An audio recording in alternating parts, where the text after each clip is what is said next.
Hey everybody, Monday, I've got my cup of coffee with me and it's time to give you a one take again on VAR, but this time I'm going to talk about more than just VAR. I want to talk about sin bins, and I also want to talk about the latest proposals to expand the use of VAR.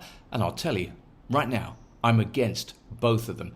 Now, this is funny in a way because it comes after a Sunday night of action that saw a couple of instances in which those who say VAR needs to be in the game more will have felt vindicated. I'm talking about the play on that didn't happen in the Manchester City-Fulham game, in which you would have seen Jack Grealish sprinting away and maybe scoring a goal, but it didn't matter because the referee had wrongly decided not to play the advantage and to call the play back. That was a mistake by a referee, and a bad mistake as well at an important time of the game. We also saw in the Chelsea-Brighton game the ball strike Colwill in the face and yet a penalty be given. Eventually the referee went to VAR and saw that it was a wrong decision after another lengthy stoppage. And yeah, okay, both of those were mistakes by referees, but I'm just going to say that's what they were. They were mistakes by referees. And if you just bear with me, I want to explain why it's important that we have to be more tolerant when these things happen. As unfortunate as they may be, and as much as we want the refereeing to get better so the mistakes are avoided, I'm going to tell you that I don't have a problem with those things happening every now and then. The reason I'm doing this is I spent the weekend watching football closely from the perspective of seeing whether or not VAR was going to pick out any clear and obvious factual mistakes in the games. And that, I think, is very important for me because I read last week that IFAB, the governing body for the officials in terms of rulemaking and legislation for football, was looking to actually expand the powers of VAR. They want to have responsibility for free kicks, corners, second yellow cards, as well as the existing VAR protocols.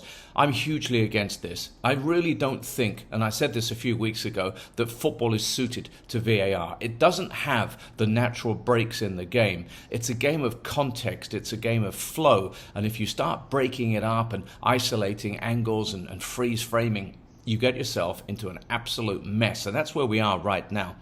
It was brought in, I have to repeat this, to cut out those clear and obvious factual mistakes, sending off the wrong player in an Arsenal game.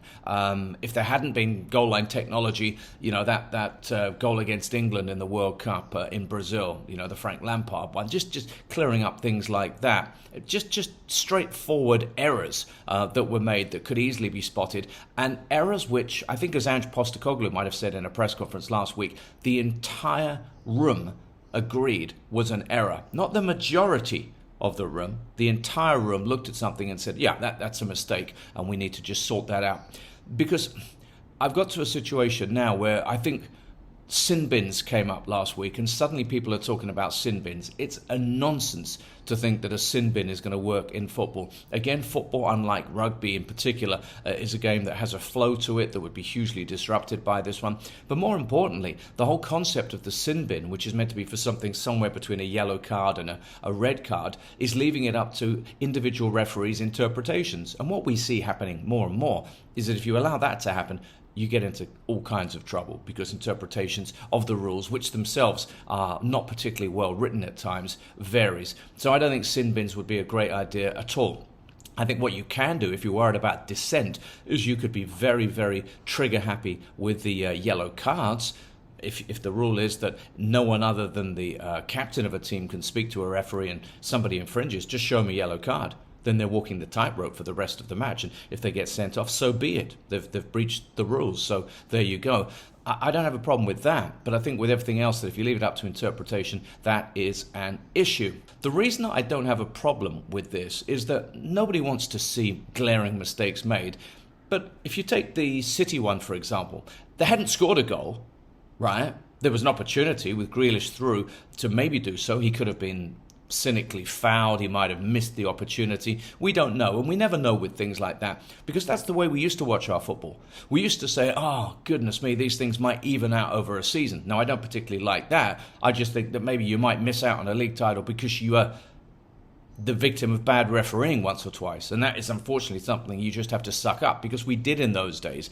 But these days, we don't tolerate it, because our tolerance of error is not allowed to exist We can't have a sanguine approach to things like this because we're told that the game matters more than ever before. Well, I dispute that.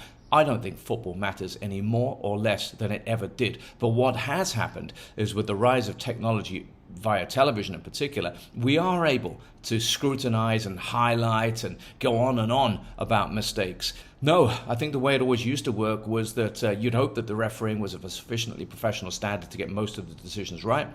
You would accept that sometimes things happen, but then you'd have to say, that's football. It's a fast-paced, flowing game, and things will occasionally happen. What I'm seeing right now is the attempt to use technology to completely control every aspect of it is taking us into areas where I don't think we need to be in football right now. I would welcome your input. Are you prepared to put up with the odd mistake, or do you think that we have to subject every aspect of football to microscopic scrutiny via VAR? I know where I stand on this one.